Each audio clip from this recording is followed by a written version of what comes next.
राम काज कीन्हे बिना मोह कहाँ विश्राम, बजरंगी लाए खबरिया राम आते नगरिया।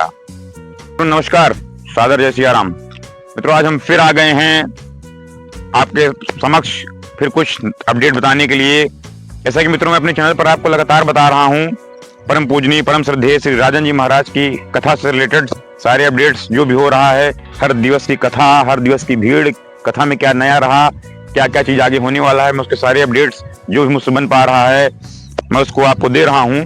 वही संस्करण में मित्रों मैं फिर आज आपके सामने एक बार आया हूं और आपको ये बताना चाहता हूं कि जी हाँ मित्रों, ये कथा परम पूज्य राजन जी महाराज की, जो कि आपके क्षेत्र परानुपुर कुंडा में जो हो रही है, ये 11 अक्टूबर को स्टार्ट हुई थी और कथा का समापन 19 अक्टूबर को है। मैं एक बार फिर दोहराना चाहूंगा, जी हाँ, कथा का समापन 19 अक्टूबर को है, दिन रविवार। तो मित्रों, ये मैं कथा में लगभग रोज पहुंचा और मैंने देखा कि जो आस्था, जो धर्म के प्रति निष्ठा, सनातन के प्रति जो लोगों में अभी भी जुझारूपन है, वो वास्तव में आपको देखने को मिल रहा है प्रतापगढ़ की भूमि पर।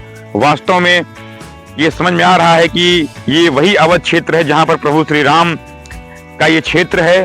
प्रभु श्री राम के क्षेत्रवासी हम लोग हैं और जब प्रभु श्री राम वन को जा रहे थे तो उन्होंने इसी श्रृंगवेरपुर धाम से नाव ली थी, जिनको निषाद राज ने नौका पार कराई थी। तो मित्रों, ये कथा कई दृष्टिकोण से ऐतिहासिक और धार्मिक है। ताल्लुकात श्रृंगवेरपुर धाम से है और श्रृंगवेरपुर धाम बहुत ही ऐतिहासिक और धार्मिक जगह है।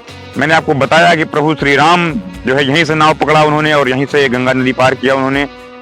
और हमारे परम पूज्य श्री राजन जी महाराज के मुखारबिंद से भी आपने सुना होगा कि 16 वर्षों की उनके कथा के इस संस्करण में वो कभी भी किसी कलश यात्रा में शामिल होने को उनको मौका नहीं मिला, लेकिन ये हमारा आपका श्रृंगवेरपुर का सौभाग्य है कि वो प्रथम दिन ही कलश यात्रा में आए, कलश यात्रा में शामिल हुए, इस कलश यात्रा को सफल बनाया उन्होंने।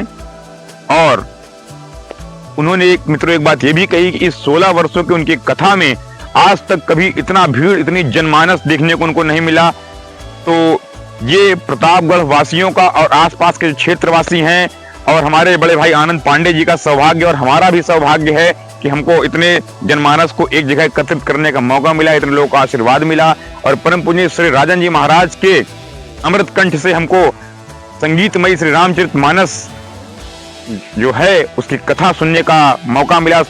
मैं आपको यही कहना चाहूंगा कि कथा के लास्ट 3 दिन ही बचे हुए हैं। आज 17, 18, 19 3 दिन ही केवल कथा के बचे हुए हैं। तो आप लोग कथा में जरूर शामिल हों, क्योंकि ये मौका, ये अमृत जो बह रहा है, राम में अमृत जो बह रहा है, राम रस का पान आके आप लोग कर लीजिए। जो लोग वंचित रह गए, ये मेरा हाथ जोड़ के आप लोग से करबद्ध निवेदन है। और हाँ मित्रों, 19 तारीख को दिन रविवार को कथा का समापन है और 19 तारीख को राम राज्याभिषेक के साथ कथा समाप्त होगी और उसी दिन 19 तारीख को ही भंडारा है। तो आप लोग जरूर आए, कथा में शामिल हो और महाप्रसाद पाएं और अपना जीवन धन्य करें। इसी के साथ मिलते हैं आपसे अगले वीडियो में, तब तक के लिए नमस्कार, सादर जय सिया राम, जय बाबा की।